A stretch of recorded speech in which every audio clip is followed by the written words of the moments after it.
Question 9 is basically asking the same thing as the other questions. It's just doing it in the functional notation. So f minus g of x, that's the same thing as saying I want to take f of x and subtract g of x. So that's going to be my two polynomials subtracted from each other.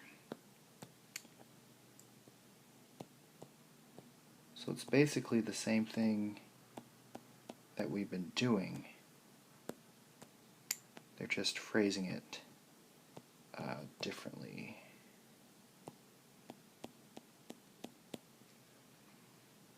Okay, so because it's a subtraction, I'm going to rewrite it with changing my terms.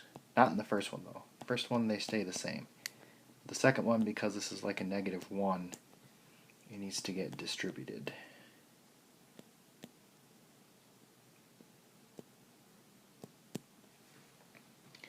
And then if you combine like terms, it's going to be x squared plus 4x minus 9. And that'll be your answer for f minus g of x. For f minus g of 3, you just need to plug in 3.